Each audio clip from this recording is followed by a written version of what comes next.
Well, hello everyone. I hope you're having a pleasant evening on this Tuesday. We're about to get started with some Eyes in the Dark, a Symbaroum game. But first, let's get around. Actually, let's do sponsors right quick. Then we'll get around to cast and crew, and then we'll get started. So, of course, our longtime sponsor, Tabletop Loot. Head on over to tabletoploot.com. WebDM15 get you 15% off dice, mugs, t-shirts. They're great people. We love them. Also, we are sponsored by Dungeon Fog. Dungeon Fog is awesome. You should go check it out. You can make dungeons, maps, things like that, and you share them, export them, print them. They got like 3,000 preset options. They add stuff every month. Go check it out. It's totally worth it. You will love it. Let's get around to cast and crew, see how everybody's doing tonight, introduce your character, and then we'll get started. First off, Kiana, how are you? Oh, it's me. Hello. Yes, I was very prepared for that. Always prepared for Uh, whatever happens. it's random. Yeah. Hello. Hi. I'm Kenna. I'm doing okay, I guess. Just I'm clearly not on my game right now, but it's cool because I know it's on her game. She's my character. She's a sorceress. She just got a dude killed. It's fine. Smoothest character intro ever. It was like the prepared bedhead of intros. It was meant to be rough. It's endearing to the audience. Greg, a professional in the field for sure. How are you, sir? I'm joking. I'm not muted. But anyway, yeah, hi, everybody. My name is Greg Grimcheck21502, getting ready to play with some of my very favorite people on the planet. Just had a fantastic story about lying, or did we? And I can't wait tonight. I'm playing Kiln. He is a changeling. He fires the bow. He sits back and witnesses a lot of the nefarious deeds that everybody else does. And Sweetums. Back to you, Pruitt. Oh, that was great. And let's go ahead and hop on over to his brother from another mother, both in the game and real life. Billy, how are you, sir? I'm doing awesome. My name's Billy, but also I'll settle for what you will look like post quarantine. Um, I'm so excited to play with these wonderful people in this super fun, laid back, relaxing game of maybe dying.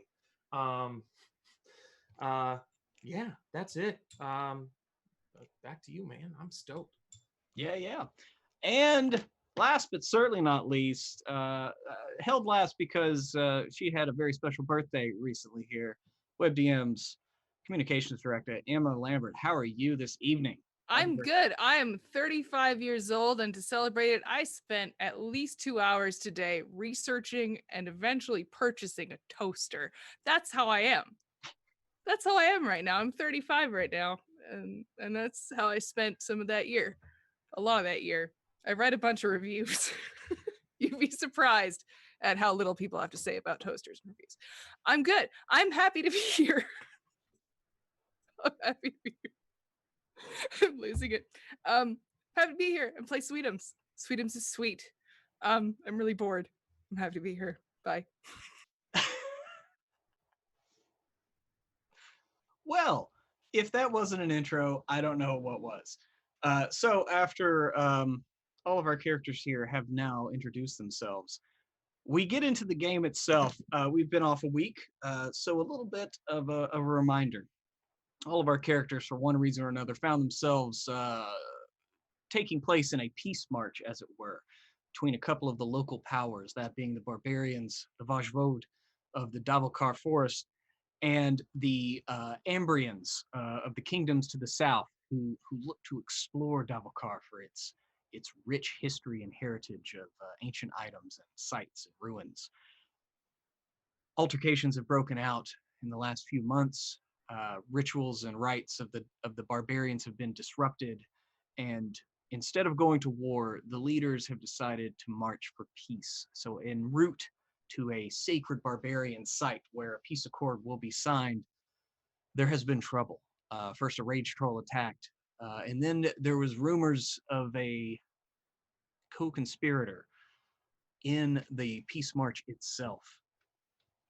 Um, Last session, one of our numbers decided to possess one of the priests of Prios to see what's going on, with this Mero Fortuna, which they've had many links with, and suspect. And poor Adnan, controlled by Honora, was struck down as Mero Fortuna boldly declared, "How could you be the traitor?" and then struck him down. Honora, you feel a piercing sensation rush through your stomach right before the link is severed. Go ahead and give me a resolute roll. Cool. Okay, let's do that. And this is going to be at a -1. I mean, I rolled a 3, so I'm chill.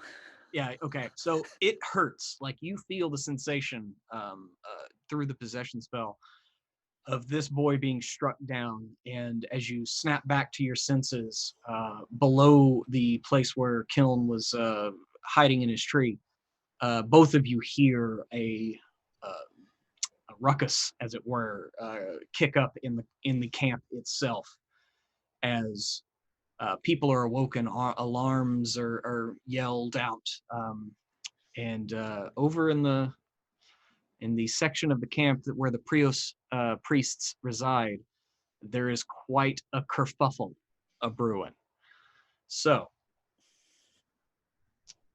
cutting back over to where Unjala and Sweetums was sleeping, you're awoken to a row somewhere over in the other part of the camp. How do y'all initially react to this? Sweetums whimpers softly upon waking up, but he always does that. Too sweet for this world. Unjala gets woken and kind of having his own nightmares, looks over. Doth my ears deceive me? Is that a kerfuffle? Yes. It sounds like shenanigans. Well, we should probably stay safe within these small pieces of cloth. If that's what you think, Ujala, you sure somebody doesn't need help? I'm pretty sure they can handle it. Okay. And then he's going to cast out a message to Kiln. Is there? Do you hear that? There's a kerfuffle. It sounded more like a hullabaloo to me, but I am outside of camp. Okay, but you do hear it, though. No, Pruitt, from Kiln's vantage point, taking care of the body, did Honora just kind of like come to, or? You saw Honora like cry out with a sharp gasp. I mean, you've heard and you have killed men yourself. You know what it sounds like when someone is struck by a weapon, and that's the gasp that you hear from Honora. But she quickly recovers herself. She only goes almost to a knee, doesn't quite go down to one knee. I'm being hung up in a tree right now. Oh, that's right. Never mind. I'm sorry. That's right. You hung her up in a spell swing. We'll call it. Never mind. Like a walking trainer, like a baby bassinet, one of those. Okay. Well, in that case, you see her slacken in it a bit, but, it does its job. But she doesn't seem that much more disrupted. Then it would go something like this. I sounded more like a hullabaloo, but I'm outside of, please hold. As soon as, and then he'll try to like comfort, make sure Honora's okay, and also kind of like make sure nobody's understands where they are. Okay. Honora swearing under her breath, like a series of like shit, fuck, shit.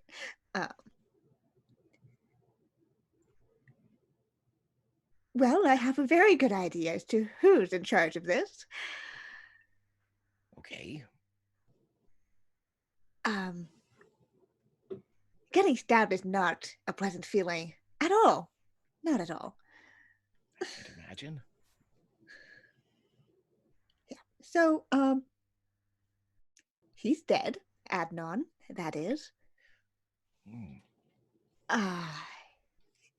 That priest, Fortuna, he spoke about the crown, asked if she still had it, and upon confirmation, suddenly cried out, "Oh, I can't believe you were the traitor," and then stabbed me, him. That must be the hullabaloo. I would imagine so. He just shouted it and then also stabbed one of his men. It's definitely more than a kerfluffle. Well, are you okay? I will be quite all right. Good thing about being possessed is that none of the actual physical injuries carry over. Fortunately, I still have to live with that sensation of being stabbed. May I ask a professional question? Yes.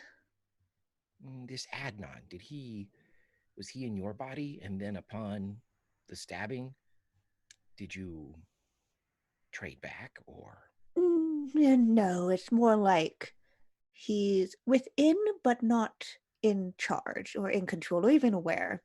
More like it's a dream, almost. Unfortunately, this is a dream that he will not wake up from. Though his eyes would not hold this level of empathy, sympathy, because Kiln was very interested in this whole subterfuge that you launched, this ability to become somebody else. But he would, for, I guess, sake of making sure that he said something, "That's awful. I hate to hear something like that."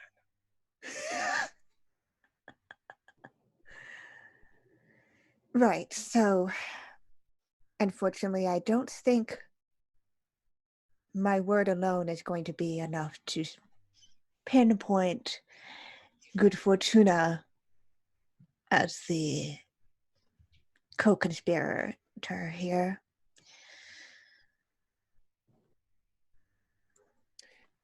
Well, there's many ways to go about it, especially since you can be any of his flock. Requires me to have something of theirs. Adnan, I had a hair of his. Easy enough. I feel like they'll be a little more cautious about me approaching them now with the whole burn me at the stake thing. You just need to have something that belongs to them. Something that is part of their body or was. Like poop. Little less like that. Hair, tears, blood, body parts. I don't know. I'm not sure that we should just dismiss poop right off the. I think it holds many similar qualities to hair and blood.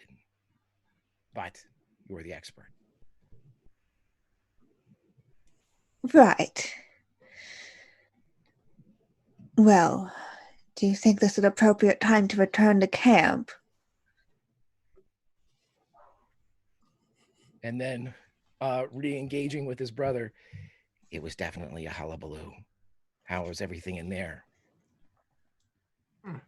Well, we were sleeping. It's good to know it is a hullabaloo and not a kerfuffle. It's about this time on Unjala that it advances to a fracas. And so now all of the Ambrians have awoken. And even Kiln, you see the outer perimeter guard that was like on watch, kind of pulled back in towards the main camp as y'all are conversing right now. Yep, it sounds like it's elevated. Things Then are getting intense. Yeah, he would relay all this to Honora, and perhaps we should wait. Someone might take this moment to find a stake for you. And he's serious. Right. Hopefully they are too busy to wonder where I went. We could pull to the edge of camp to make it appear that we are not hiding, for we are not, but remain outside of the fray in case somebody gets ideas. I think that's a wise choice. I will leave it to your expert hands to lower me carefully. He does so. Yeah, and as you're lowering Honora back to the ground, can y'all both of you give me a vigilant check at -2?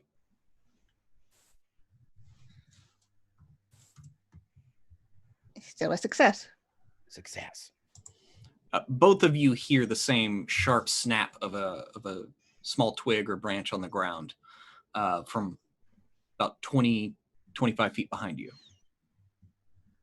As soon as Honora is down and freed, he would pull his bow out and draw an arrow up to his cheek and just wait, kind of still in the tree, waiting to see if that sound either revealed itself or if a figure starts running towards the camp, breaking clearing. You do see a figure reveal itself, and then another, and then another. It looks like after, by the time you turn around, and after that sharp sound, it looks like they're abandoning stealth. There are 3 men. You recognize them as in the garb of like the hunters of the Ambrians that go out and range out. They're the ones that bring back food. You don't think that they're a member of like the Queen's Rangers, as it were. These are just probably, hunters that signed on for this expedition. Although you do know that a Queen's Ranger is in charge of the Ambrians. Y'all have already interacted with him before when you found the ferry. And a man steps forward, tall, lean, dark of hair.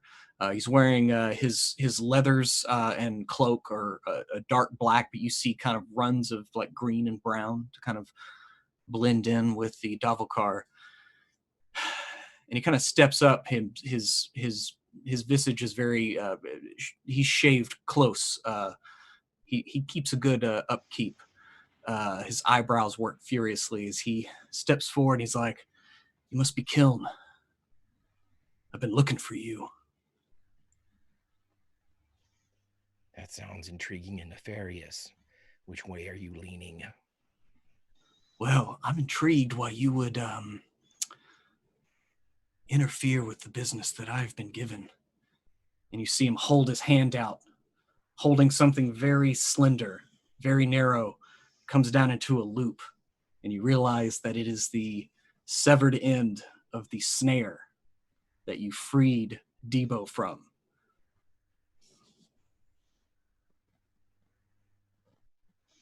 As he's holding it out with a lot of drama. You're emphasizing a severed snare. Yeah, placed by me. And you see this, and with his other hand, he holds up what you would assume is a writ of hunting and exploration. I'm allowed to put these here, and you interfered with that business. So guess what? You're on the shit list, buddy. Is that the shit list that you're holding?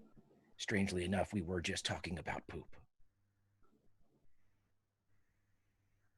Well, I mean, in a cold winter, sure, but this isn't that. That's past. Like shit. Yeah, he would still have the arrow drawn up to his cheek.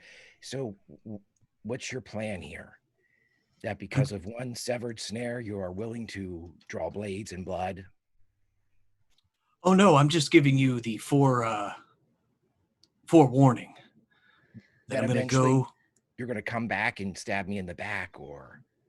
No, I demand satisfaction.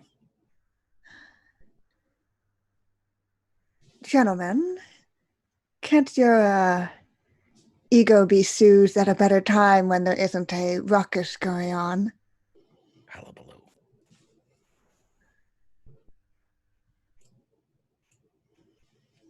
I don't know. It sounds like a brouhaha to me. Yeah, Honora's stepping in. She's like, Things are escalating quickly. she's been like clearly ignored in this entire exchange, and that can't do. I was under the impression that they hadn't seen Honora. That's why I I wasn't. was on the ground. Yeah, You she were was on the lowered. ground. Oh, did they see her? Did they recognize? Yeah, her? I mean, Likely. there's 3 guys with bows. One of them is trained on you, Honora, and then you can see Yeah. that the Oh, other okay, 2 okay. are trained on you, Kiln. Yeah. And then this guy who has not introduced himself yet is kind of standing in front of his men with just kind of a leaning to him. See, he's like leaning against a tree without leaning against it, because that would be lazy. I was going for the whole Indiana Jones Last Crusade, Brody speaks a dozen languages, hoping that Honora was like already back with No. the others. But okay. It's okay. Yeah, Honora's being ignored, and also she's not up for this right now. I thought that you were hidden. That's why I wasn't. Oh, it's okay. They clearly have something with you, not with me, but I'm inserting myself into your business. Please. So, you need satisfaction. Yeah. Whether it be monetary or services, I don't know. We'll let the arbiter decide back at camp. But It's interesting that you believe that I am the one that severed your snare, but I mean, if you are looking for fingers to point, I guess any good port in a storm. well, I talked to the Queen's Ranger. He said you were out that way. When I went to check, I saw the arrow mark in the ground, severed snare laying nearby. Saw Well, y'all that heading must back be- to camp. Who else was it? You have a bow. I don't know. You're the chief investigator of Davakar, so why don't you just walk away and we will agree to not sever one another's snares or engage in one another's space again. Davakar is a large place. Yes, it is. Pickings are getting pretty thin, too, because it's so large, dangerous, even. But,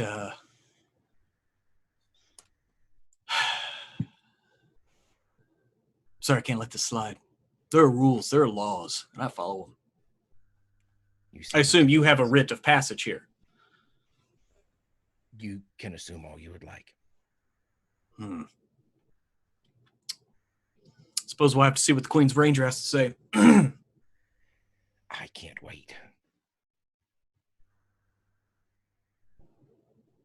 He'll pull the arrow down and And once you do that, he kind of just like, you see him throw a hand up, and his three men drop their bows.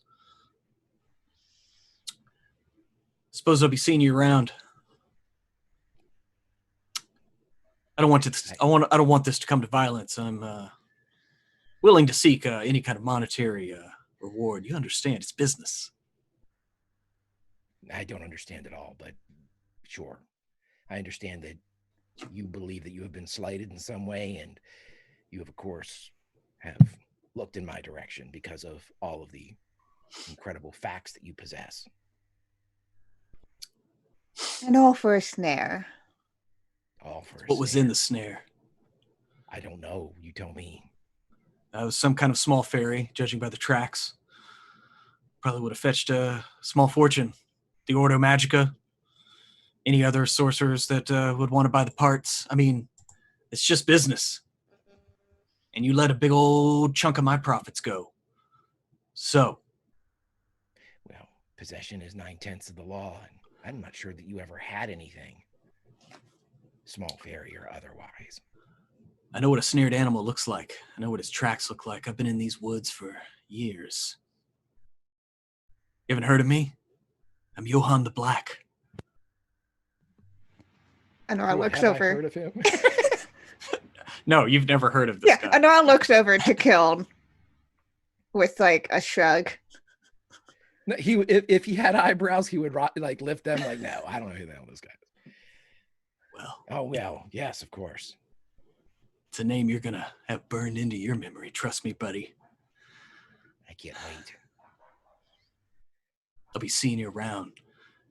And he kind of marches kind of past you. He doesn't quite brush you, but he gets uncomfortably close to your space. Can I pluck one of his hairs when he goes by? I mean, you can try. It will be very difficult, but you could try.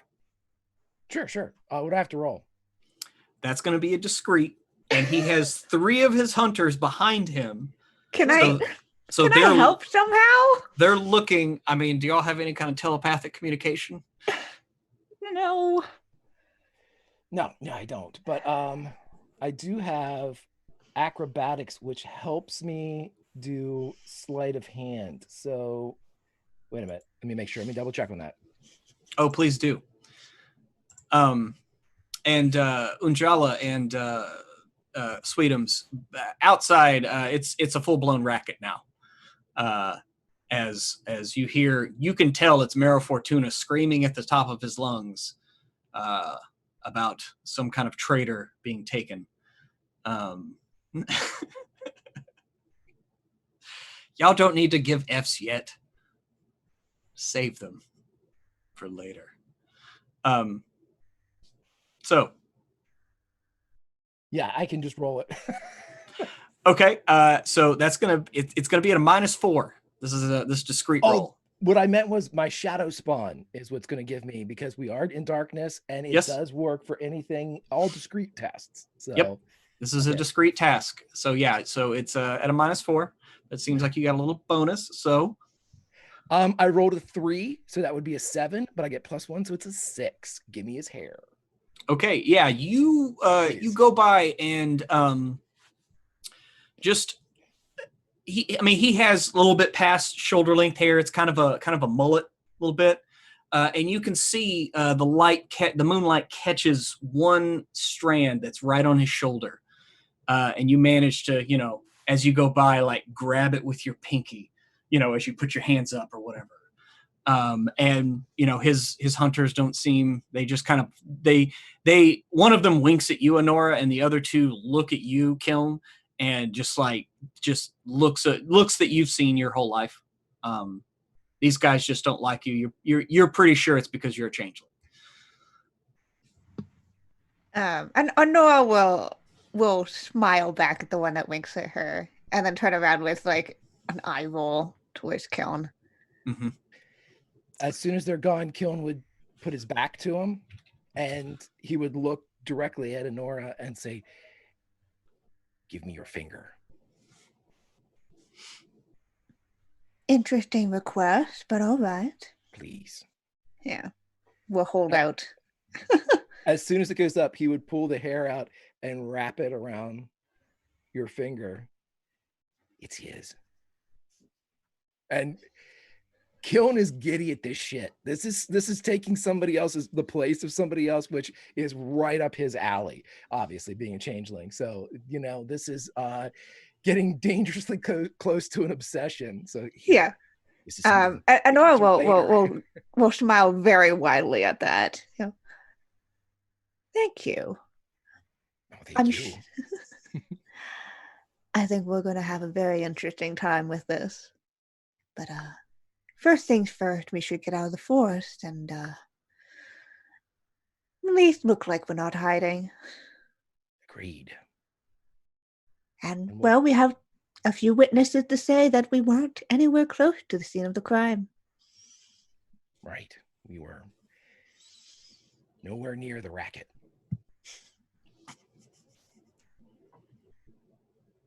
It's almost an upheaval.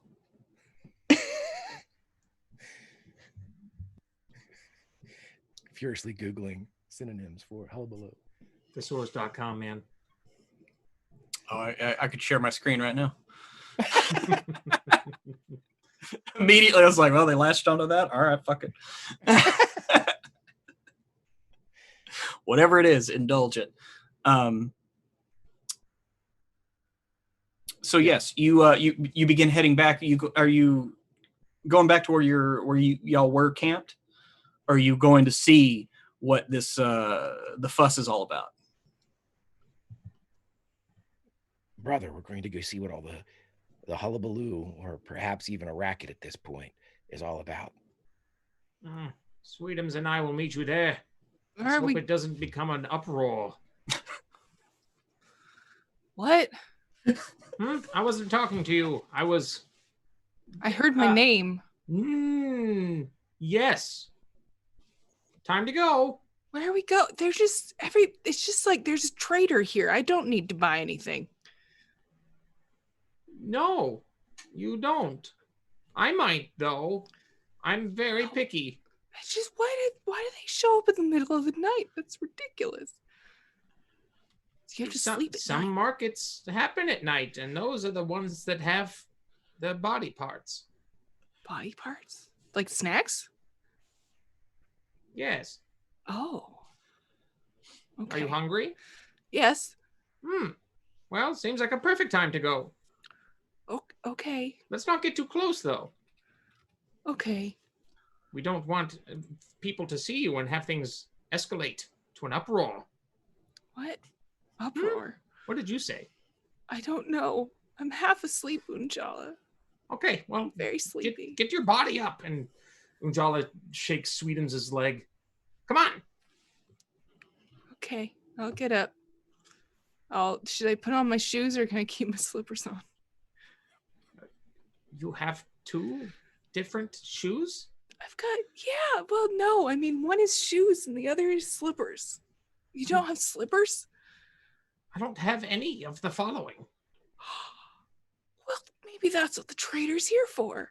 Let's go see. Perhaps. Grab all 4 of your shoes and let's go. Oh, okay. I will. You always have to be prepared for any kind of situation. It's true. Oh, I'll put them in my slipper pouch. I have a slipper pouch. Excuse me? You have a pouch dedicated for slippers? Mama Banny sewed it for me. So I'd have some place to keep them during the day. That makes a lot of sense. Are you ready now? Yes. Mostly. Let's see what all the fuss is about. Okay. And snacks. And also snacks. Yes. And he gets his walking cane, opens up the front of their little lean-to and starts walking towards the potential uproar. All right, yeah. So y'all go see what the stink is all about. And as you're moving, it's kind of on the north end of the camp. You're moving that way. From the west, you see 4 men, one clad in mostly black, the others kind of in more, typical hunters' colors of green and brown, kind of marching towards the center of the whole camp. And then shortly thereafter, you can kind of see 2 figures, which you take to be Kiln and Honora, moving kind of through the thigh-high grass, heading towards the aforementioned big stink. And then we want to get outside of as close as we can without being noticed to see what is going on. Yeah, the goings on. Okay, yeah, you're wanting to stay on the edge, kind of. As you get closer, and your other compatriots are almost there, you hear Mero Fortuna almost reaching like a. He's gotten really passionate. He's been giving a pretty fiery speech as you've moved up about traitors in the midst and everything. And unfortunately, you're trying to stay on the edge to not get seen or whatever, but you do have like a 9-foot tall ogre. So, and it's the only ogre in camp. So as you draw closer to this big scene, you hear Mero call out like, "Ah, Sweetums, where are your counterparts? I have found the traitor. I have found the traitor that the dead man told us about." And he's at like a fever pitch of just like trying to get the whole crowd on his side. It looks like he's almost giving a sermon. And he is a guard minister after all. And so, yes, all of his priests have like very bright torches. And he points you out, Sweetums. Oh, there goes that idea. He's calling for us, guys. It's our turn to shop. Bring them here. Bring them so they may see. He sounds very intense about, it's just a browsing. The wages of the soul are death. and you will pay the price in the end. Sweetums, get down here now. Sweetums' face just says, Jesus Christ, but he doesn't know how to say that. It's okay. Pretty high pressure salesmanship. Unjala will look back at Sweetums and be like, you don't have to do anything you don't want to do. Oh, I don't want to go over there. Then don't. But he said something about death. Well, have him bring that over here. What? Okay, can you bring it over here, please? It's about that time, Sweetums, Unjala, Kiln, and Honora, you kind of hear Sweetums yelling, "Bring it over here, please!" as you join them. And you've been hearing the guard minister getting everyone all whipped up in a fervor. Oh dear God, this is almost a to-do.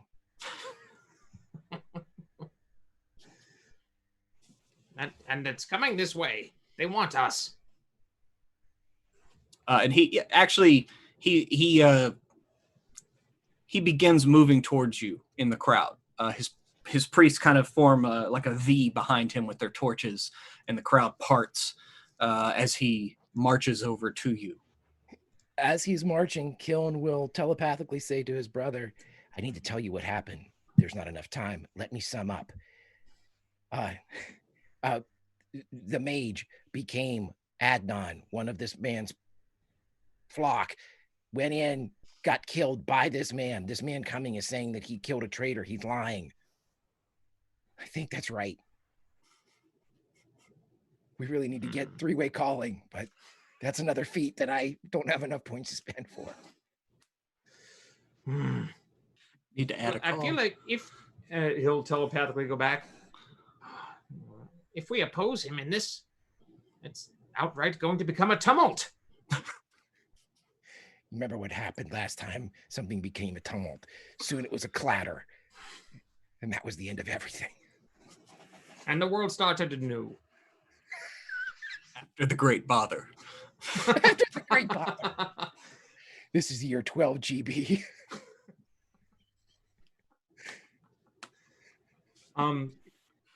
What? How do we confront him about this, or do we just play along? I'm unsure. This is beyond my area of expertise, brother. Perhaps we should default to the wizard. Well, she's with you, correct? We are walking together. I mean, you're all standing next to each other right now. Oh no! We're that's why I've been hearing you twice. That's why. Okay. Nora, our objective here is to not get you burnt at the stake. Right. But how do we go about exposing this defiler of nature? We get more information, and that requires us to play along for now. Now, just go along with it. Listen, you better do the talking, because you cannot expect me to give. Yes, rat's ass. I will do the conversations. And it's at that point that the last two people in the crowd part, and the torchlight floods in on the group of y'all standing there, and his ministers kind of go into an inverted V, with him kind of out in front of them, and he has his eyes are like bloodshot, whether it's from the drink or from the absolute fray that he has caused. But he feels that he has this crowd in the palm of his hand, and he looks at you and is like, because of what you provided, we found them. We found the traitor. Look. And he like holds up the twisted iron crown. He's holding it in, it looks like some kind of It's like still in the a cloth. shirt. It looks like he's holding the cloth as like a glove or a barrier between him and the crown itself. So he's holding it up like, look, Adnan had this on his person. You pointed out that there was somebody in the camp and we found them. But we should be vigilant, shouldn't we? This is all the reason to come together. And everybody, like, the barbarians are kind of starting to buy into it a little bit. The Ambrians, of course, are even the less devoted, are nodding their heads. Well, of course. It's quite a shock that one amongst yours. Is that what I heard? Even in the loftiest heights, one can fall, and they only have that much farther to fall. I am sorry to hear about this, but I am glad to know that at least one threat is no longer on our minds, though yes, we should be ever vigilant. I can't believe he tried to use it on me. I will carry the pace he made when I was forced to run him through till my dying days. I am sorry for both types of the loss that you have experienced today. That of both life and of faith. My faith burns all the brighter. For a little darkness was snuffed out, thus the light can extend that much farther. Into the deepness of Dovahkar we will travel, and Prios will light the way. And Anora will incline her head politely. I leave it into your expert hands then. And if you ever require any of our help, as we have helped you tonight, then please let us know. He narrows his eyes shrewdly at that, and he inclines his head with a grateful nod. And then he's beginning to turn around to walk away, it looks like. Yep, Anora will stay in the respectful, not quite a bow, but that inclined head until he's a fair distance away. Okay, yeah, and he turns around and he kind of closes out his sermon, as it were, talking about the coming dawn and the short distance they have to travel. It looks like everybody's kind of dispersing from all the hubbub and heading back to their respective campsites. Jolly, did everybody forget the snacks? I didn't. It seems like everyone forgot the snacks. I didn't see a single pair of shoes. I mean, other than what was on people's feet. Yes. Well, it appears as we were gently deceived, so... Perhaps we should retire for the night, and perhaps I can tell you what we saw in the woods. Yeah. Yes. What did you see in the woods? Not here. Let's go. Oh, later. Yeah, back to where we were sleeping. Okay. On the outskirts of camp. And Keelan, give me a vigilant roll, just with no modifier.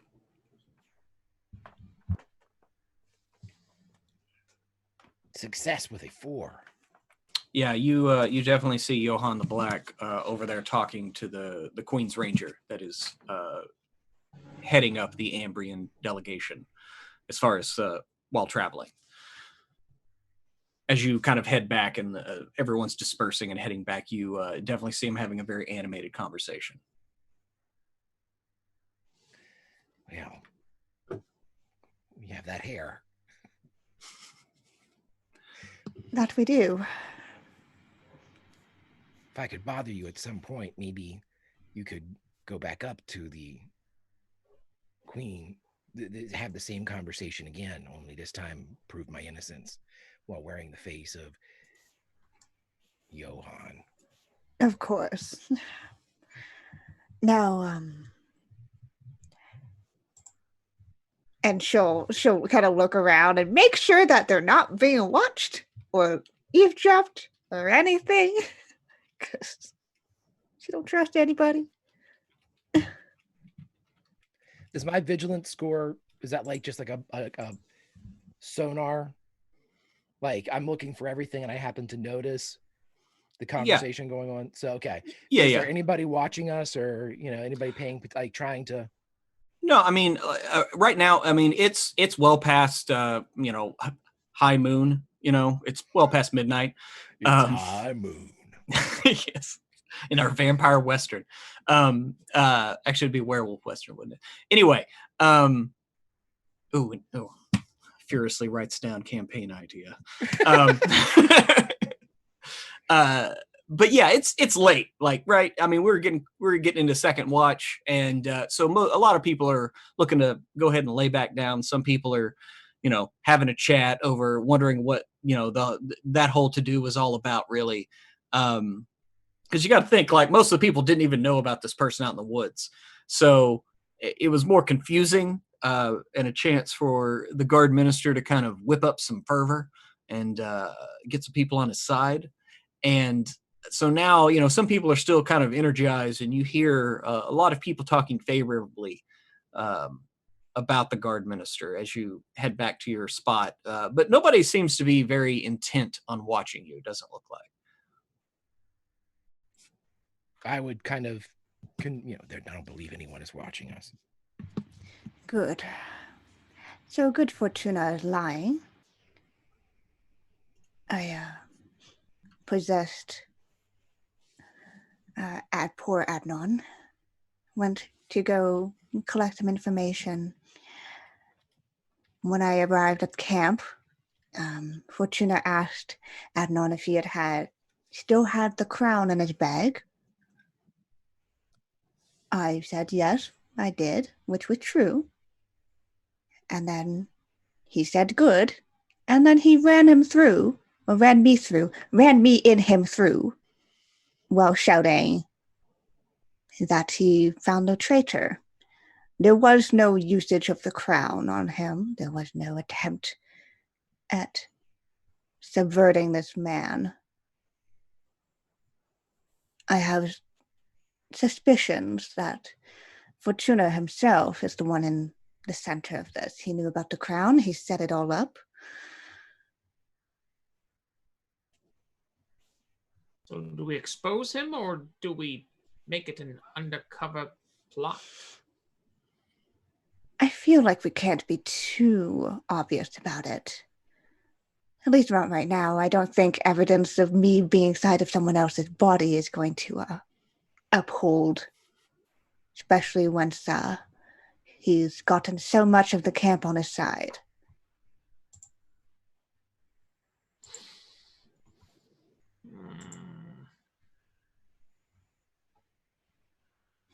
I feel that we should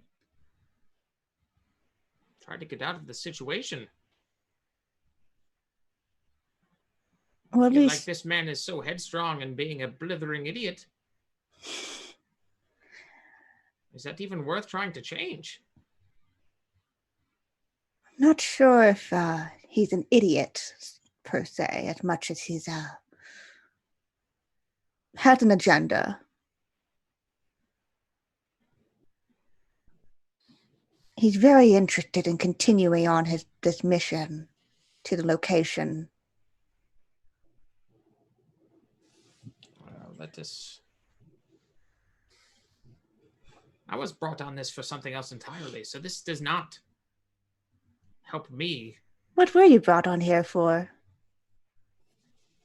Magic. Magic? Oh, what, do you want to know the entire thing? It doesn't concern you in the slightest. You're right. I'm just being curious and courteous. But if the only thing trying to drive us to solve this inner plot is caring for other people, why get involved in something that we don't have to? Well, I have some reasons to be here. I assumed that all of you have, and if You all have to be here for one reason or another, and we still have to continue in this retinue headed by a man who seemed to have more sinister plans up his sleeve. Then it's worth it to know exactly what he's trying to do.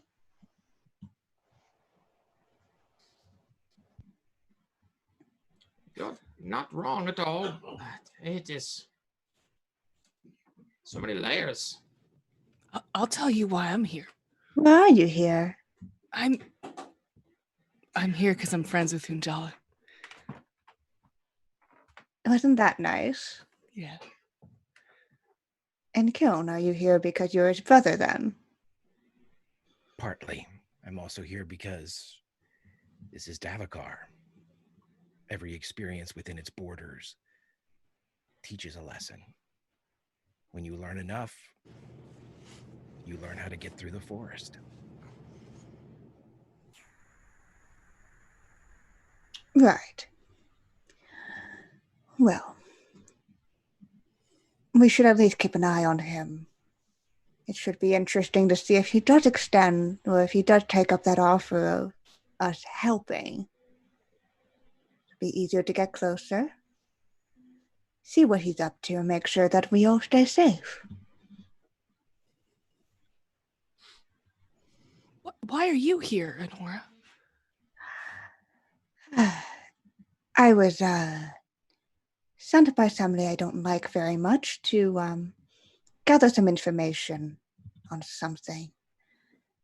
It just happens to be somewhat connected to all of this.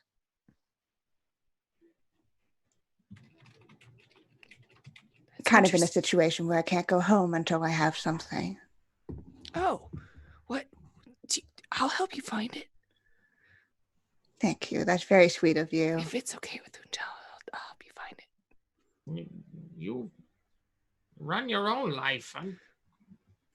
I'm not Mama Bani. Sweetums looks suddenly overwhelmed. He says, okay, I'll do that. If you want. Okay. It's, if you want, okay. I'll help you, Unjala. And not you. That's not the word I meant. I meant the other one. You, Kiana. Your character's name. Honora. The other name that starts with L. Diphthongs are new to me, Unjala. Try. Well, this is a learning experience for all of us, isn't it? It is. But no, if I run my own life, I will help you if you need it, Honora. And I'm gonna have a snack. And I will wear my slippers outside sometimes. That sounds like a very good plan. Yeah.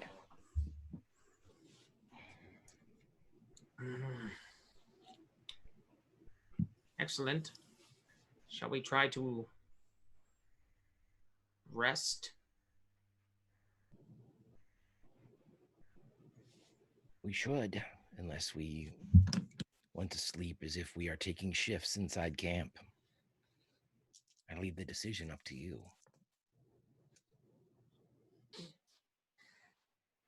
We best be fresh, knowing what tasks are ahead of us.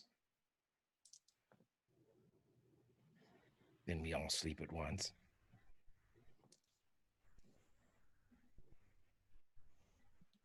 And Unjala will kind of make himself cozy, sit and prop himself up on his staff and attempt to fall asleep while leaning on his staff. Kiln will go around like maybe 15, 20 feet around where they're sleeping. Mhm. And he pulls out several, maybe about 24 of these kind of dried bean pods, and gently puts them in the grass, kind of in a circle around the camp. All right.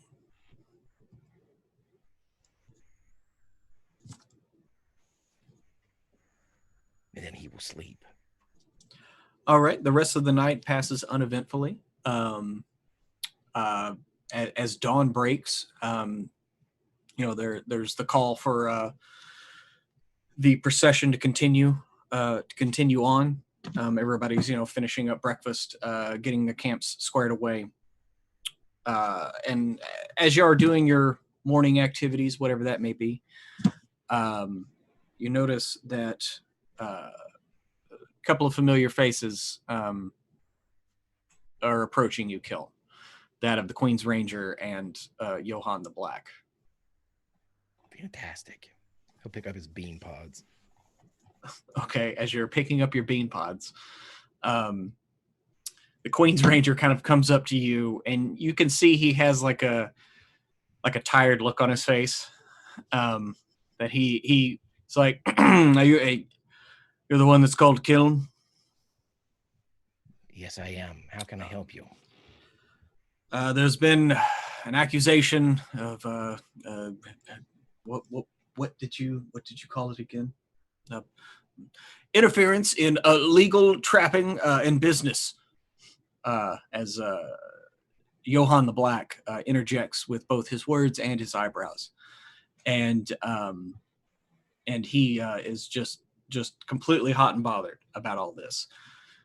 And the Queen's Ranger's like, holds up this snare. He's like, a few days back, I remember you and your group being out in the direction that he claims this snare was. Is there any truth to this? What say you? I'm not even sure what I'm being accused of. Did you set some kind of small fairy creature free from his trap that he set? Well within his right. Not that I know of. Not that you know of. This is not the time to be obtuse. Please speak clearly. It falls on the Queen's Rangers to mitigate and be the arbiters in such kerfuffles between hunters. No. Poaching is deeply frowned upon, things like that. So please. Oh, if you believe that I have taken his game, then I will gladly reveal all of my goods to you and empty my pack to let you see that I am not carrying the corpse of some, what was it, woodland creature. And Johann pipes in. He's like, I saw the tracks. I saw the tracks where it left. I know you don't have it. You can't just get around that loophole, but you set it free. Then let me ask you a question. If I did indeed set forth this valuable game, why didn't I keep it? I don't know. I don't care about your decision after. I'm concerned with the money you took out of my pocket. Well, that's assuming you're stating theft. I did not take a thing. It is the rewards I would have garnered from the thing that I caught with my trap. Ah, well, you can wish in one hand and shit in the other, and I will tell you which one will get filled first.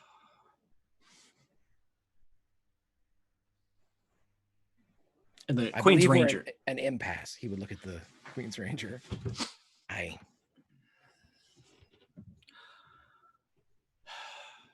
So you're telling me that you have no idea of what he's talking about, of this snare and the fairy that he supposes is there.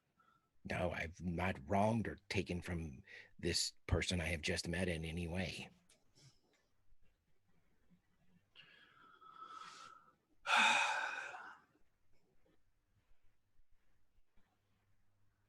All right.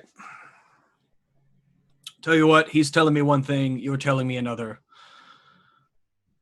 So we have a hunt to decide.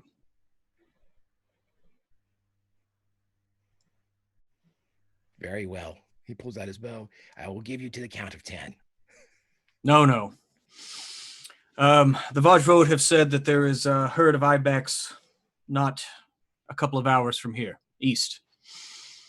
And he looks at you, Kiln, and he looks at Johann the Black. This is a test of the mind. Whichever of you can bring me an ibex back the fastest, you are in the right. Since I was not bearing witness to the facts, we will let the hunt decide. Do you agree? He looks at Johann, who's like, yes, I agree. And he looks over, and the Queen's Ranger looks at you, Kiln. I believe this is to sure. Fine. Yes, a hunt. Fine. Well, he kind of like motions to the east. It's like the herd was seen not an hour or two.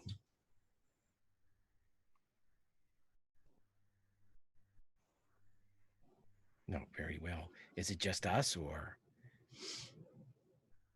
I will travel at a distance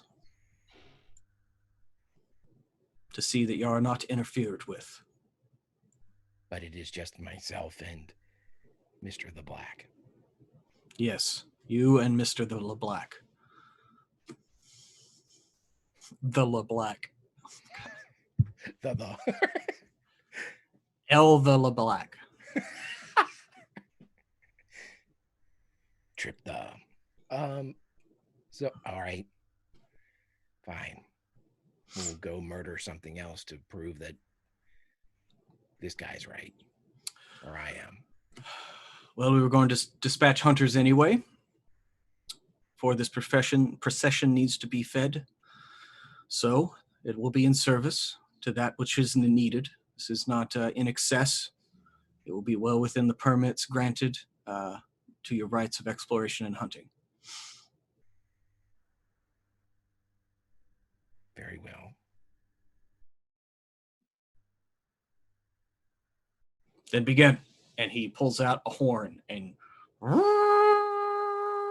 like sounds the horn of the hunt. Oh, this is ridiculous. So to get this straight, Kiln has to do this by himself. Mm-hmm. Okay. Well, Kiln will move off to the east, but is there any chance? Well, no, as he's going away, he's going to be talking to, well, it appears that I'm going to have to go on a hunt, brother. Could you please ask Honora if there's any way she could take control of this guy and have him just chill out for about 2 hours? I will certainly ask. Honora. Yes. Are you awake? Okay, good. Is there any way you could take control of this guy and have him chill out for about 2 hours? I would require some preparation. What do you need? An hour. Do you need... How does this ritual work? It fascinates me. Do you need... I just need to create a ritual circle, and usually I need to be in closer range than where I am, but let me check my abilities that I should know, but I don't off the top of my head. Yeah,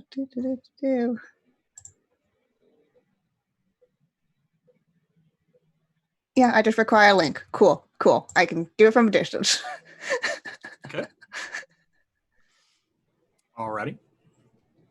Yeah, she requires an hour to, because it's a ritual and not a power. Tell her thank you. Thank you. That's from Kiln. I'm not saying. Yes, I understand. Both of you do this. I also have sore temples. Sometimes it has nothing to do with communication. You seem to do this a lot when you're right before you're about to pass on a message. Also, I'm very stressed, so if you could leave me alone, that would be great. Sweetums massages your temples with one hand. Oh, God. Okay, too strong. That hurts. Okay, less. Oh, that's nice. Just tell her we are big fans of The Matrix. We are big fans of The Matrix? Do you know what that means? I'll keep going. Yeah, that feels great. Yeah, no, that's good. Yeah. Why are your hands so clammy, Sweetums? I've been cooking breakfast. This whole time? I thought I would have noticed by now. It's outside the tent. You've been too busy. You've been too stressed with your temples. I'm gonna go set up. I'll tell you in Uh-huh. about an hour when I'm ready, and I'll need someone to look after myself when I'm not in my body. Oh, I'll do that. Yes, an hour. It's all right. You don't need to do it Okay. right now. Okay, I have an eggie in a basket for you here. I made you an eggie in a basket. Thank you. Very sweet of you. So since you're having to stay behind for like an hour, the procession begins to like head out. Now, not all of it at once, you know, they're sticking to trails, but in about half an hour, the last of the procession will have left. So it will be y'all just kind of by yourself in the middle of this like glen. Just letting you know that. Okay. Thank goodness she doesn't need to stay by the ritual after it's done. She just needs to get it done, and then she can go. Yeah, she's gonna set up that same ritual that she did, and if everyone else is gone, she doesn't have to worry about going super deep into the forest to do this in hiding. And yeah, so she sets it up, and then she has to make a resolute check. Make sure I don't fuck this up. Oh my god, I fucked it up. Okay. With a crit fail. Jesus Christ. Oh, really? Yeah. That's fine, I'm sure. Hang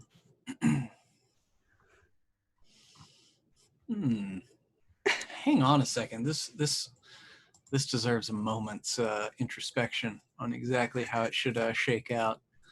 It's fine. It's okay. It's cool. I mean, yeah, it failed, Yeah. but how spectacularly did it fail? Kiln, you are out and about. You've been moving for about an hour. Were you trying to keep him within your perception, or or were you trying to kind of lose him in the bush, so to speak? I'm assuming he's slower than I am. Is He is tall and lean. He knows how to move through the underbrush off trail, right? You can tell after just, I mean, you were near each other when you set out, so you can tell how he moves. Like he is probably just as handy out and about as you are. Okay, well, I wouldn't actively be trying to stay close to him. But at the same time, you know, if he's staying close to me, I'm heading at max speed. I'm not counting on Honora to, I mean, he wants to get this done quickly. He believes that Honora will be able to take control of this person, but he doesn't want to make it any longer. So he's going full bore with the hunt. If that keeps him close to Mr. the Black, then so be it. Okay. Well, about an hour into this, you think you're getting close to this game. You have started to pick up signs of the mountain ibex that travels in this area. I mean, you've seen these a lot. This is what this particular tribe of Vashvod, they actually herd these and ride them. And you can tell that your counterpart Johann the Black has taken his bow off, is made from the horn of ibex, bent. It's a very fine looking bow. But you think that you're getting close to this herd when you hear Johann the Black like let out like an ear piercing like scream, like he's like ah, and he covers his face a little bit if you are within sight of him, and shakes his head and like looks around, and he's like, what was that? And you can feel his eyebrows like moving with how furious they are moving back and forth. And there's a call from the Queen's Ranger to him. What is it, Johann? You know, and Johann calls back from over the expanse of something tried to take me. I can't describe it.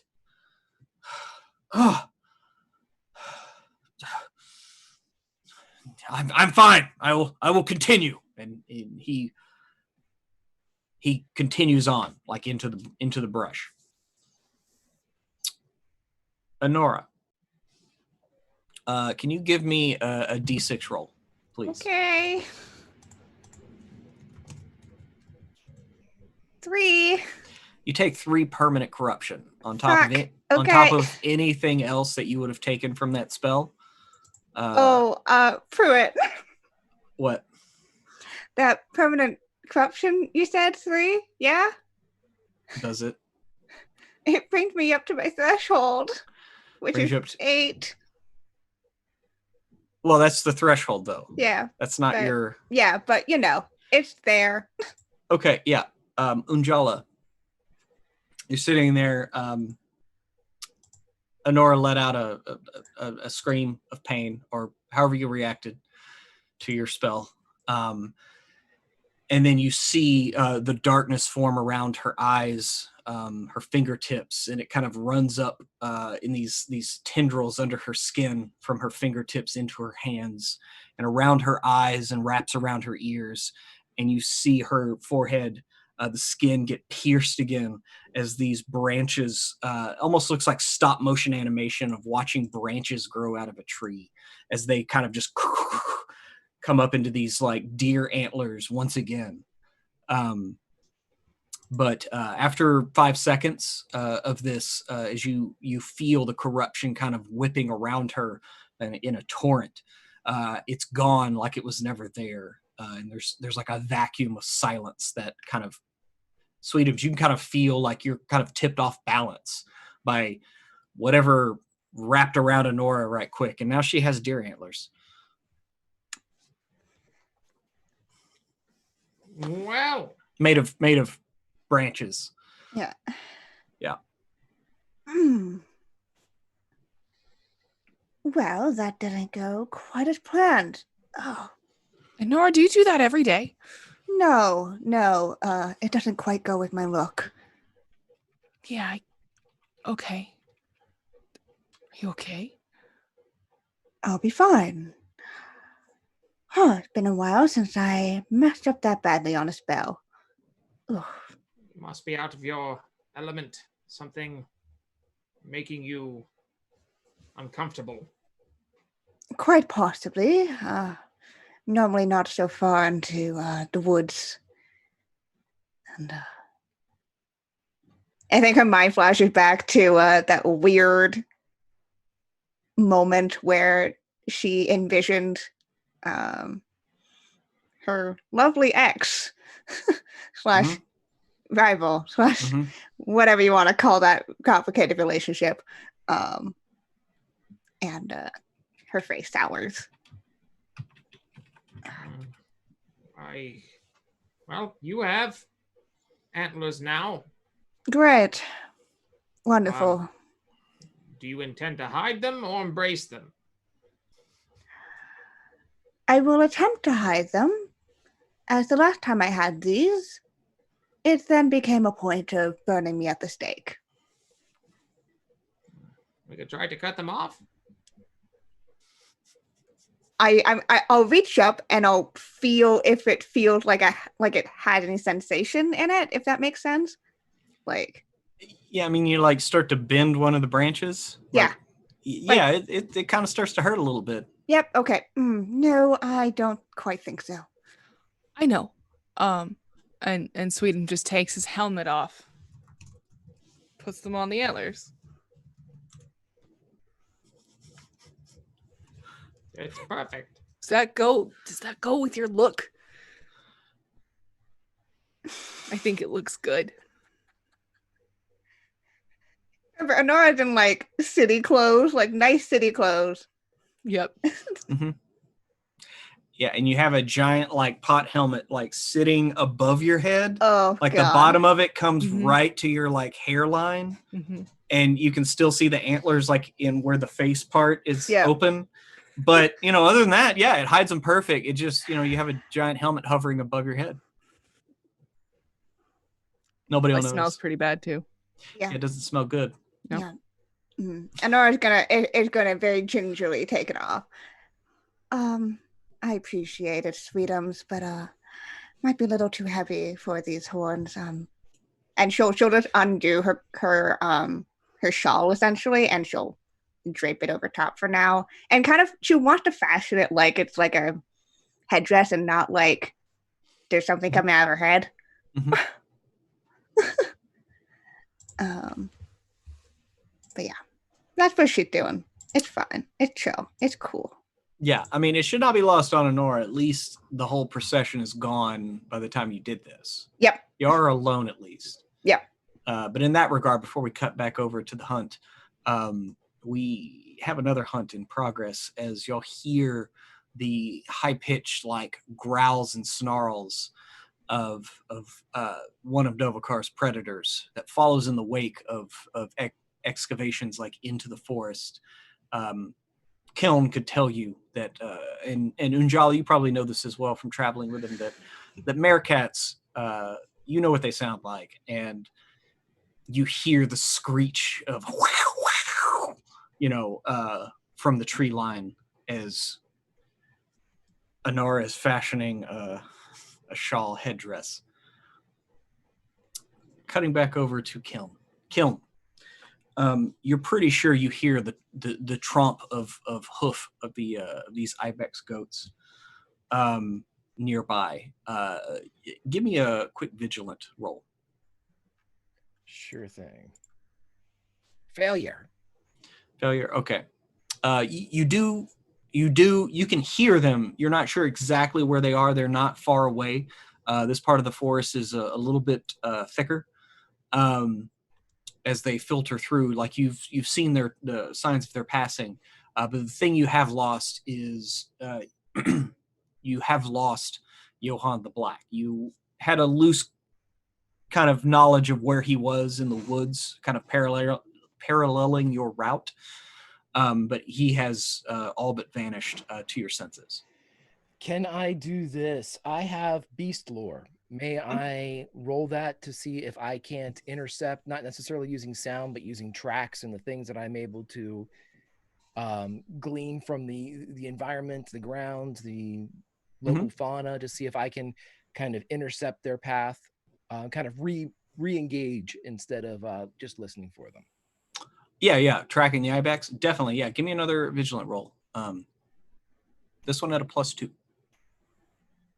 Oh, +2, then I succeed. Okay, yeah.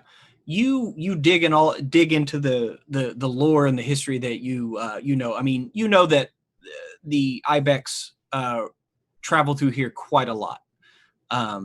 The Vajvod protect the wild herds themselves, and it's actually a rite of passage that young Vajvod will go out and find a mount to ride. And so they tend their herds well, and then once they are domesticated, they bring them back to camp, and that is their mount.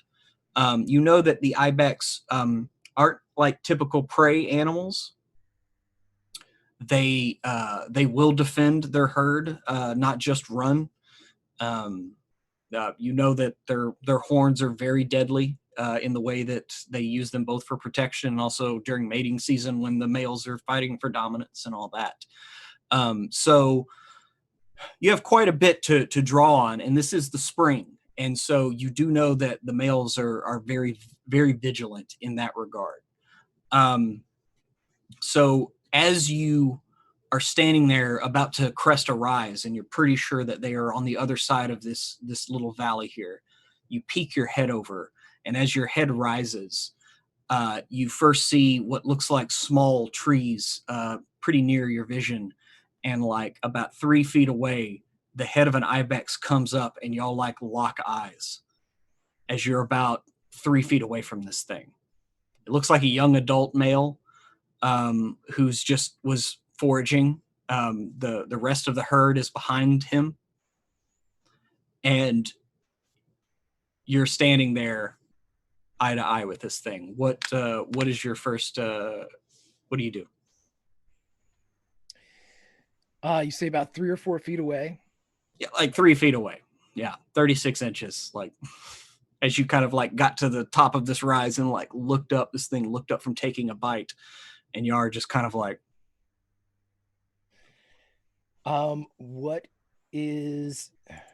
What I know with my successful beast lore.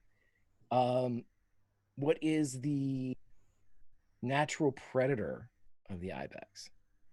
The natural predator are meerkats, mostly. Sometimes the various pythons will eat parts of a carcass, but the ibex are too quick and too large for like the snakes. There's a couple of you also know there's a couple species of spider, like large and giant spiders that live in Davokar, and sometimes they'll get caught in their webs, and they'll wait for them to tire themselves out. Okay, then what I would like to do here is, as I'm looking at this goat 36 inches away from me, Kiln's appearance is going to begin to shift. His eyes are going to begin to kind of pull apart as they become more feline. And he is going to take on at least the facial appearance of one of these cats as he's looking and just, elongating the ears and having like lynx type tufts coming out. Just to see if he can get some space between himself and the big ass goat. Gotcha. Okay, give me a this is going to be I guess would be a discrete roll for you. Right. It says it's against their resolute. They're resolute. Yeah. I'm going to change that a little bit since you're staring at this thing face to face. Yeah. But still, this is going to be at a -2 because you are the thing is literally looking right at you. So give me that roll. Discrete -2. I rolled a 5, so it would be a 7. It's just a success. Okay. So you begin doing that, and the ibex. The ibex, instead of retreating from you, you see it look and like it squares its shoulders a bit and like spreads its legs just a bit and just very quickly like whips its head and hits the ground in this is a sign of challenge. Like, that it could have hit you if it wanted to, but the way its horns are basically like spiraling and straight, and they are very long. They're about 3 feet themselves. It goes on either side of you and like hits the ground as it kind of like slamps the ground like that and just like like breathes out its nose. But also, that is a sign to the rest of the herd, who then begins to scatter as it looks like it's like standing its ground as the herd runs away. Very well. As soon as it would drop, would backflip out of there, get as much space as he could get between himself and the goat. Mm-hmm. If the forest is still an option, I know that we had a little hill here. He's going to make sure that he's trying to put trees in between himself and this thing. But as he rolls back and stops, I'd like to take a shot if I can. Alrighty. But that's, I don't know. Okay, so I'm going to use, let's see, marksman to upgrade, and then hunter's instinct. I'm going to place that on my friend, and then I'm going to pray to God that this works.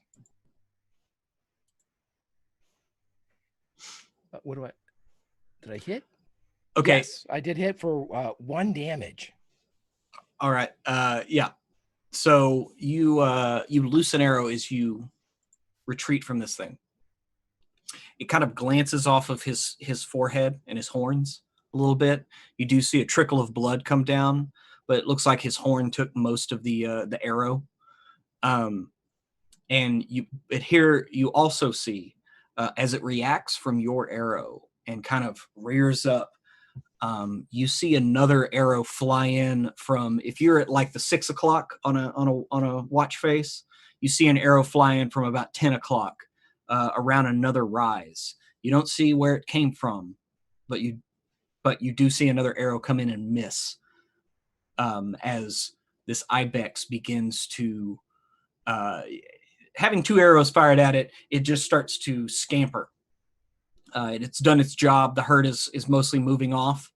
And so now it the rest of the herd is kind of moving out of range through the trees, and there's this lone ibex that now has 2 hunters on it. Cutting back to the glen. So, Honora, you have just fashioned your headdress when you hear the cries of one of Dovakar's predators. Sweetums. You look out and you see what you know are little kitties. They're kind of a-holes. You've fed them before in the swamps where you grew up further north. But these look very mean and very hungry. And there looks like there's a few of them. At least what can Sweetums count to? Oh, he can count to 20, but he always skips 15. Okay. Yeah. Well, there's 16 of these things. Okay. As not all of them are large, they look pretty emaciated. They look pretty hungry. Okay. But it does look like there's a whole pack of these little cats that are usually pretty nasty, and they're kind of moving to surround y'all. Okay. He's gonna count them up. He's gonna 12, 13, 14, 16. Unjala. There's 16 of these. They don't look nice. They don't look nice at all. Unjala peeks his head out. I'm allergic to all of them. My allergies are flaring up. Oh no. Oh, well, I can do what I do. Mama Banny told me I need to stop doing it, but if you want something I used to do with the cats, because I used to think it was funny, is I just go out and scream at them, and sometimes it scares them off. Perfect. Yeah. I'll just scream. Yeah. Yeah. Okay. So you're going to go up and basically try to intimidate them? Yes. Okay, yeah, you can use persuasion or strong. I'll let you use either. Oh, please let me use strong. Because, I mean, this is just a show of strength, right? You're just kind of... He's gonna do that. He's gonna do exactly what my son does with the cat that he's afraid of, because there's one cat that he's afraid of and there's two that he's not afraid of. And so he's gonna go, bah! Okay, so Yes, you go out and yell bah at... bah! Yes. You give him the bah humbug. Give him the bah humbug. Yes. All right. Okay, well then give me that strength roll. It is quite a large pack, so Yes. this is going to be at -3. Okay. Well, I needed 15, or I guess 12. I got a 7. Got a 7. Okay, so you scare 7 of them away. Okay. They just kind of like scatter, but it looks like. Wait, hang on. 16, 15, 7. I haven't do the altered math. 6? With Sweetums counting. Yes. No. Actually, no. There's 8 left. 8. Yeah, there's 8 left that look pretty. I mean, they look like they're starving. A couple of them are doing that like kind of frothy mouth, like drool, and it looks like they want a meal, and so they are still kind of moving in. Unjala, I think I'm allergic to them too. They did not leave. One solution to that is they must unfortunately die. Really? Okay. We are in the part of the forest that obeys only the one law of nature, and that is adapt or die. This is so over my head. I have just help me. I'm scared. Okay, step 1, point at one of them. Step 2, hurt the one you are pointing at very badly. No. I'm sorry, Unjala. No. Well, That is not as they're like coming in closer. Well, Yeah. what happens if you don't do that is they tear us apart and eat us alive and rip the flesh from our bones while our eyes are still open, and we can feel all of that. Unjala, you told me to live my life, and my life is going to be lived not doing that. If you want to do that, that's fine. I will do my best to keep you safe. You can live your life. If you intend on living your life for the next 10 seconds, great. But if you would like to live longer than that, then you will have to attack. Sorry. Nope. Don't want to. Then we should probably run. I don't suppose you can carry me, Sweetums. But you don't even finish the sentence before you are lifted off your feet. He pats your head and mistress, it's all right. I know you don't have shoes. I suppose we should head in the direction of the lodge procession. Yes. Enora? Yep, I'm going. I was going as soon as that was being picked up. Nope, right. Sweetums, follow my finger. And he's going to point where the procession walked off to. As fast as you can. Okay. So, did Sweetums pick up each of the, or just one? Up to Sweetums, I mean. Honor's not in any place to say no. I mean, he would pick you up too. Cool. If you want him to. Cool, yeah. Okay, so basically, like, Sweetums with a spellcaster in each hand is now running through the forest trying to catch up to the procession, which is about 40 minutes ahead of y'all. And you do hear as soon as you take off running, Sweetums, you saw a few of them. There were more that were moving around like clever little girls, and were about to pounce on you from your flanks. And as you take off, it just sets off their predator instincts. And now we are in a full chase through the woods. I just got the game Death Stranding, and it's just funny how now you are Porter Bridges and you're just carrying your cargo. So I'm going to need you to hit R1, R2, and L2 so you don't fall over when you make turns. Anyway, you should play the game. It's beautiful. I haven't. I just haven't played it yet. Yeah. So anyway, so you're taking off into the woods, cutting back. Kiln. You see this goat begin to zigzag through the woods. How are you going to proceed? Are you worrying more about the ibex itself or the other hunter? He's going to take a shot again at the ibex, but he is going to yell out because that second shot missed, correct? Yes, it missed because the ibex was reacting from yours that scored just a small hit and started rearing up is the only reason that it missed. It was traveling right towards his side until he hopped up. Then he would say, as he's standing still and not retreating anymore, he would yell out, as per the edicts of the forest and the writs of capture and hunting that we both possess, first hit means the kill is mine unless I lose it. And he's going to take 2 shots. Okay.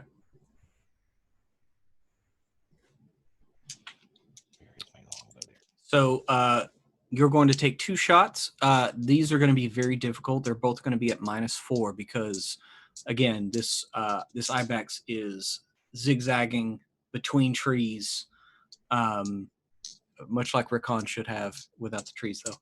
But anyway, okay. I digress. He didn't know about zigzagging. He was young and sheltered. So I rolled an 8. So even with, what was it, a 4 you say? -4. Okay, so I still, my attribute's a 16. So I still pass on that one. That does 2 additional damage. And then I get a second shot that he will take. Okay, that's an 11 plus 4 is a 15. And this doesn't seem to be rolling my D10s correctly, but I will defer to what this is. But so that's a total of 4 damage. 1, 2, and 1. So I've done 4 total to it. Okay. Yeah, you've done 4 total to it. Yeah, you catch it. You catch it kind of in the flank. It's not completely immobilized, but it is hindered a bit, as it lets out kind of a bark of a cry of pain, and continues on. You do see another arrow. You don't hear a call answer your claim of the right of hunt, but another arrow flies in, following quickly on the tail of both of yours, and it strikes true on the ibex, and does a few more damage. And now the beast is severely hampered and is now barely moving, running away. And he yells out, "It is my kill!" Is this Johann? Yes. And you now hear him from off in the distance, running towards the ibex itself. I'm going to take 2 more shots at the ibex. Is it still at -4, or is it slowed down enough where it's? Yeah, it's only at a -1 now, just from distance. Unless you want to move up and just take 1 shot, and then which you could take it at no penalty. No, I'll go ahead and take him a penalty, but Okay. okay. I missed the first one, but because of my other skill, I get to shoot again if I miss on the same attack. Okay, I hit for a 5 damage on that one, and my second attack hits for 7. Okay. So your arrows, like one right after the other, strike true to this hampered beast. Followed by a very quick arrow from Johann that strikes and takes the beast right behind the shoulder blade, like a perfect shot. And so it hits the ground without making a noise. And he is continuing to run towards the kill. I shoot black because he broke the law. And if this Queen's Guard is anywhere near, I have 3 arrows in it and he's got 2. So actually, I've got more than that. So suck on this. Yeah, give me a quick vigilant.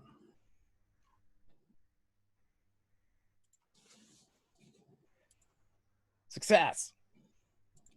You know that the Queen's Guard is not within your. You look around.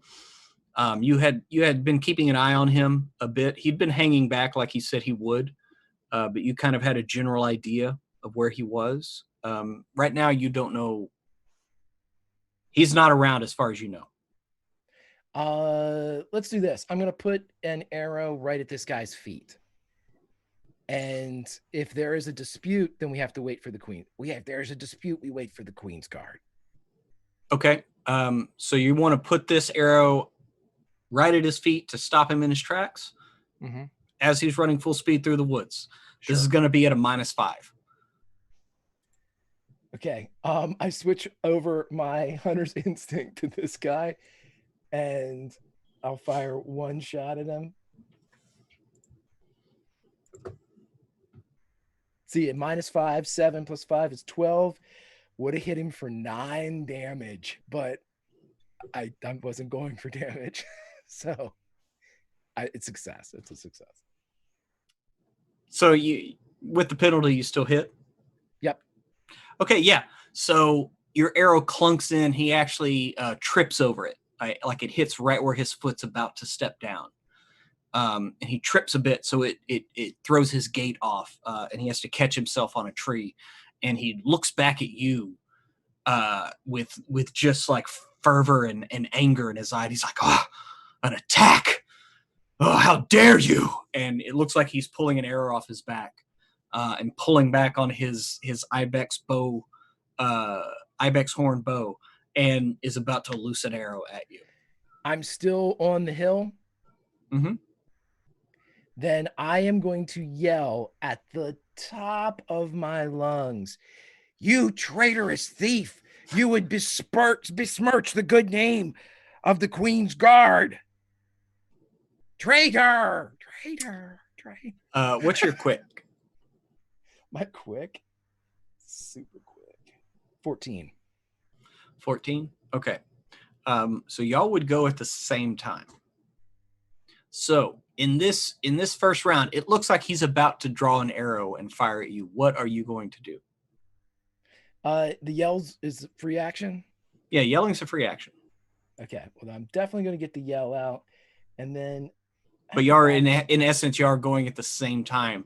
But I just need to know what your action is. Your first action right now. He is going to basically go full defensive from the arrow. So he's going to try to drop behind the hill and give himself cover. So you're not okay. So you're not attacking. You're just I'm not returning fire. No. Okay. So you go full defensive. So give me a quick roll. Since you're going full defensive, there's no penalty or bonus. So just give me a quick roll as you're dropping down. Success. So as you're dropping behind the hill and maybe behind the trunk of a tree, you hear the arrow thud right into the base of the tree, right next to where your head would have been. In quick succession, you hear the thwang of a bow from somewhere else, and you hear Johann the Black like let out a cry. Ah!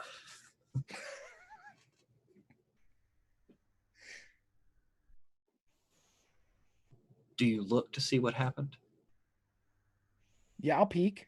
I'll take a peek. You peek up, and in the hand that was holding the bow, you see Johann the Black has dropped his ibex horn bow and is clutching his hand that has an arrow through it. And as you look up to another spot, you see the Queen's Ranger about 10 feet up in a tree, just standing on it with as much grace as he's not really allowed to, because it looks like the branch should be breaking, but he's just standing there casually, and he's pulling another arrow up, and he's like, Johann, leave. You have disgraced the hunt, and you have obviously brought false claim. Kill him. I do not wish any further bloodshed, so I will simply take recompense in the way of coin. No, I think his bow will do. I agree. And he kind of like, and he reaches for it with his good hand, and you see the Queen's Ranger loose another arrow that travels. You see it kind of the feather like brush between fingers. Like he could have like pinned his other hand with an arrow, but he doesn't. And the arrow kind of thunks into the ground between the bow and the string itself. And he's like, leave it. Your dishonor is the only way. It will be wiped away. Rejoin the hunt, Johann the Black. And he kind of like looks at you, Kiln, with just murder in his eyes as he's like clutching his hand with the arrow in it. And he scampers off into the woods, leaving behind his bow. Thank you, he would say. And then go get his bow and go get the goat. Okay. Yes. It's a good haul. The bow itself it looks like it's a very fine make. It is technically a composite longbow. So it gives you a +1 to hit to damage. Oh yes, it does. But yes, it is. It looks like it is basically of this same kind of ibex horn, but it has been bent into like a bow shape, like the horns were placed kind of back to back. And so the Queen's Ranger, he gives you from his position, he kind of hops down to the ground, and he's like, I suspect you know what to do with that animal, bringing it back. I will give it to the procession. Let them put it to stew or whatever they would do with it. Well done. You hunt well. Thank you for your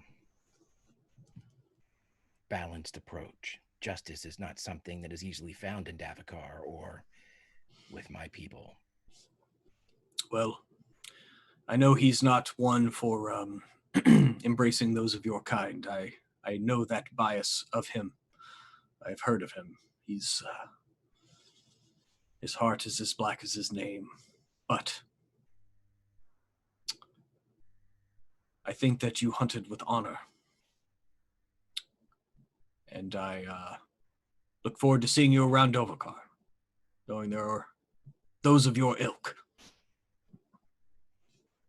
He would present his hand. And the Queen's Ranger looks at that and goes ahead and closes the 15 feet or so and comes up and he embraces, gives you an embrace.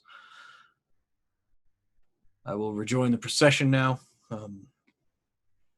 Good hunting. When he hugs me, can I pull one of his hairs out? You yeah, give me a discreet it's gonna be at a -2.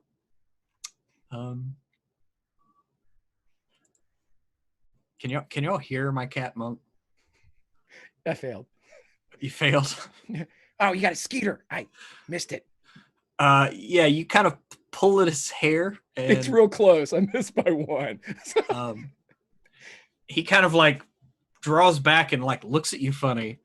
Hang on. Skeeter the size of my head. Yeah, he looks at you funny and he's kind of like narrows his eyes, is like, what you are odd though. And he looks like he's like reconsidering his position about you, but you're not quite sure. He's just kind of taken aback by that as you kind of pull at his hair. And he just turns around and leaves. He was starting to think about like helping you dress the goat and bring it back since it is pretty sizable. But now he's now rethought that, and I gotta go. So Hey, see you around. cool. And yeah, you don't get his hair. You gotta try.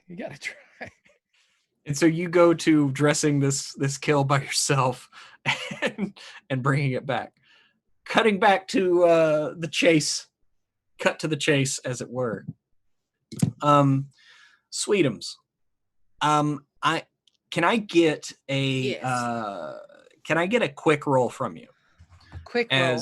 Yeah, because you are having to thunder through the woods while carrying 2 individuals and being chased, and you have like cats like nipping at your heels. I imagine this. I'm not particularly quick. Yeah, I understand. That. Crazy. Yeah, I know it's nuts. It's nutty. Okay. So I will allow this. If the 2 people that are, so I'm trying to think of incorporating this into an overall skill challenge. Death Stranding actually made me think of this. So if y'all want to try to help Sweetums navigate, like basically kind of lean different directions as Sweetums has to navigate between trees, can I get a quick roll from each of you? Adam, each of you at a -2. Oh God, Just okay. Let me know if you succeed or fail. Nope, that's a crit fail again. Jesus Christ. Okay. I just failed normally. So we have a lot of failure and some critical failure on trying to help you with your balance and your center of gravity. You would seriously think that Monk is being tortured in the next room. It is, and I fed him right before.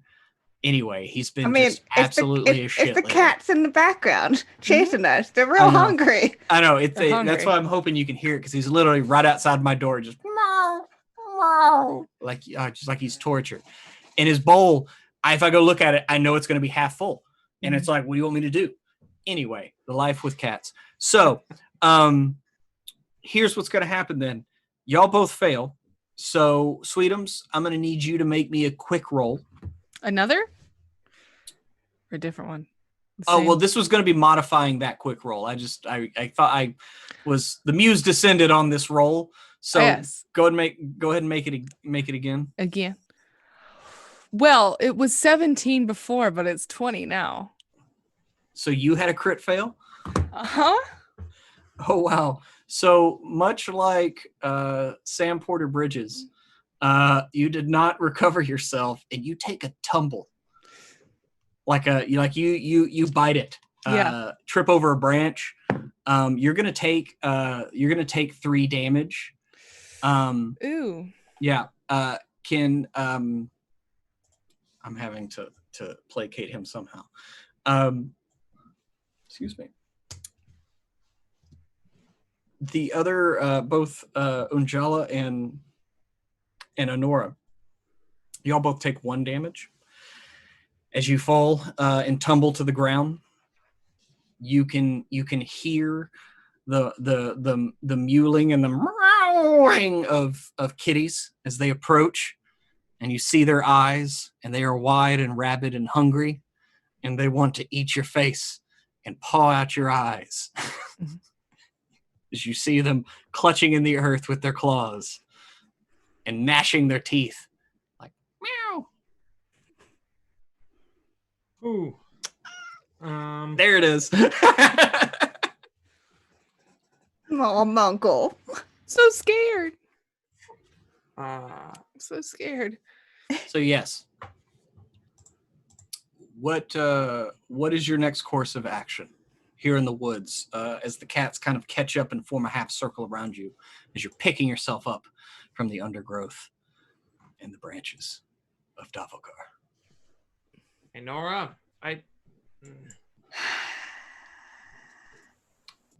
I hope you're prepared.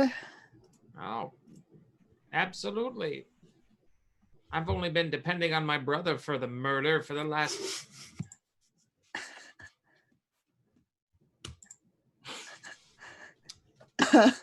I'm not equipped. I'm equipped for sight. I'm not equipped for combat. But Then we get them off our heels for now, and then we get running again. I don't have anything for that. Oh my goodness. And Nora wants to catch something, anything to you. God. Hold on. Unjala will go. Let's pick the biggest one and put everything we have on that one. Hopefully, they'll see what's happening to the strongest of their kin and they'll leave. And so Unjala is going to find the largest of these cats, the alpha, if that's how this particular cat society The alpha works. cat. I mean, you have knowledge of nature and stuff, right? You and your brother have dealt with meerkats before, right? Yeah, Or I have you? totally paid attention. Okay. Well, yeah, cats. Yeah, there is a leader, so to speak. Most of these cats look very. You would know that they look. You can see their ribs. Their teeth look kind of nasty and yellow. It doesn't look like they've eaten well. So, maybe any blooding of any of the cats might shake them. You're not sure. You know that Sweet'em Scream got rid of like half of them. Mm-hmm. I'm going to search my pockets for food. See if we took any of that with us from the camp. They can smell it. You hear them. Monk? Sweetheim says my pockets are full of food. Monk? Can you toss some of the food in their direction? Maybe they'll distract them enough to buy us some time to escape. All of it? No, not all of it. Just a little. Get them fighting over a small bit. Okay. He'll take out some like jerky. Toss it in their general direction. There, kitty. So you're tossing some food out Mm-hmm. out there to try to distract them while you run away? Yes. All right. You toss the food. Give me actually no, I'm just gonna roll. Yeah, it looks like most of the cats run after the food. A couple of them stay, like thinking like, oh, the others have run away. Now we can. Hey, just chill. A couple of them kind of stay for a bit, thinking like, oh, now that they're gone, there's less competition. But then they look at the fact there's a giant ogre, and you see him kind of, and they start running away. It looks like you have distracted all of the meerkats. Hey, that worked. Except for one, who's hiding in the bushes. Do we see it hiding? No, I'm just kidding. It's literally off screen. Oh, I get it. I will pick you up again if you want. That's mount up, everyone. Yes. He just puts his arms out. Hey, pick you up. And yes, make biscuits on Sweetums. Just get in there. And Sweetums will attempt to run again. All right. You're attempting to run again, so just give me a quick. Failed. 18. With our aid or without our aid? Y'all can give 8 again. Oh God, let's. I mean, I'm only calling for it because you literally said you were running. So. Yeah. Nope. Failed again. Who is anyone succeeding in this game? Not really. Not lately. Oh, fail. Jesus Christ. Yeah, so you start to run away again, and Sweetum's like face plants again. It's just like maybe trying to carry 2 humans. Yeah. One in each hand. It's just kind of throwing your balance off. Very winded. Yeah, and so We need to construct a papoose, like a double-sided. Or like a backpack that can more evenly distribute the weight. There's like it's like one's a backpack and one's the front pack. Let's just try walking together, side by side. They're distracted by food. If it comes again, we can break off another piece and do the same thing. Okay. I'll do that. I have some more food.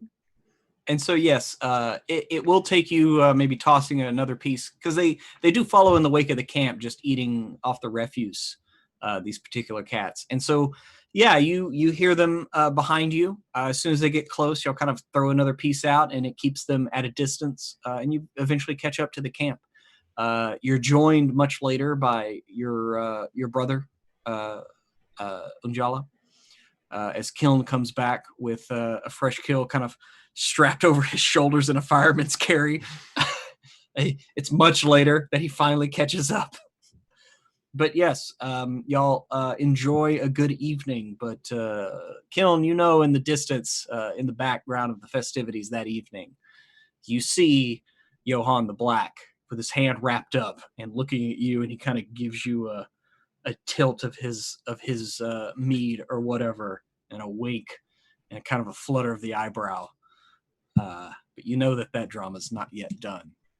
Can I do something in response? Yeah, sure. I'll take on the appearance of Mr. the Black, and I will I will announce to some people that are close by.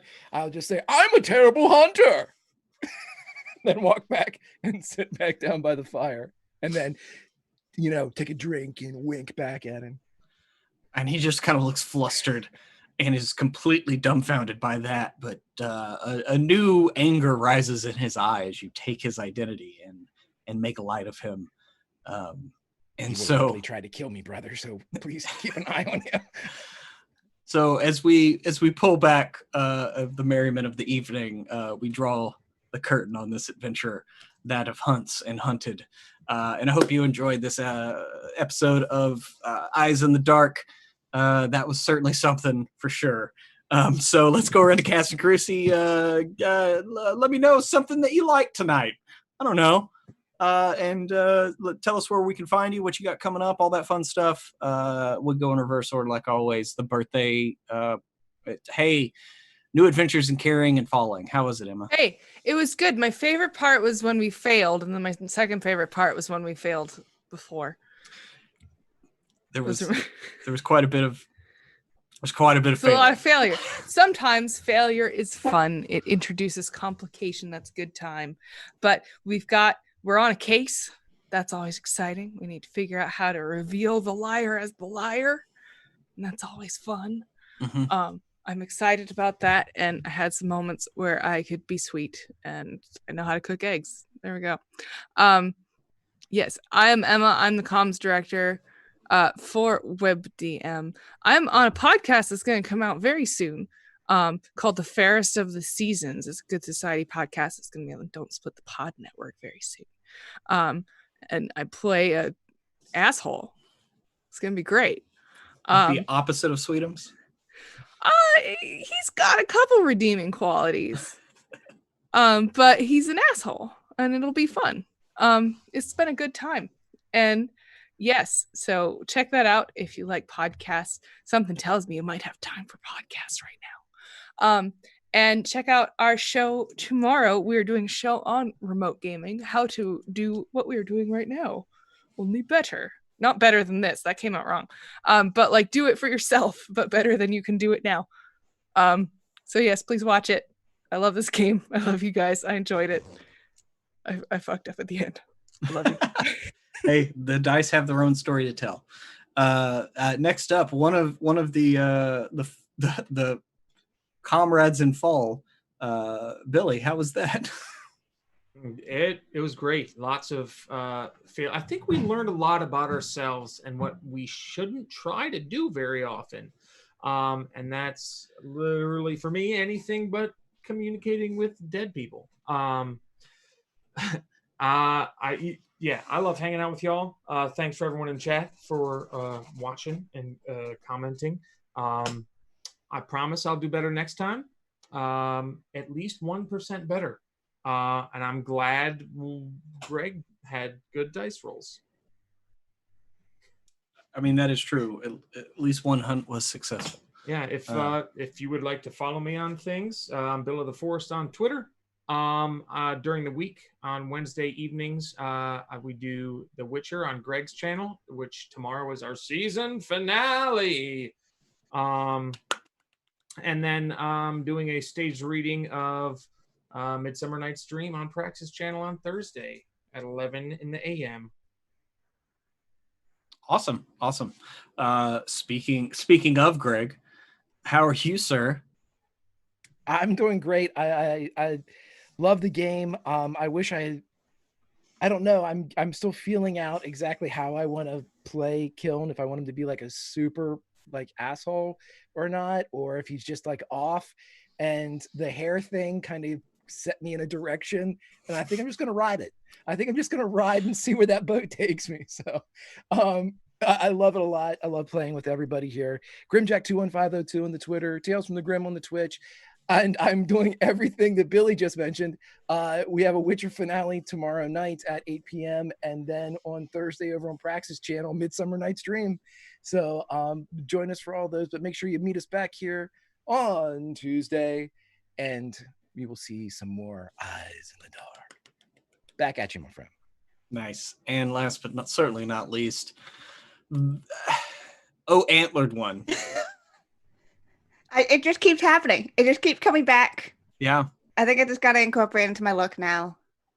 Well, by the time you get back to the procession, I will say this, that they kind of crumble and fall away by the end of the scene. And yeah, so, I mean, just the next time I cast a spell, I'm going to get it again. That's just how it's going to be. yeah. You have crit that full fail- moon coming up soon. I do, thank God. But 2 crit fails in a row. Ow. Jeez. Yeah. It's pretty rough, huh?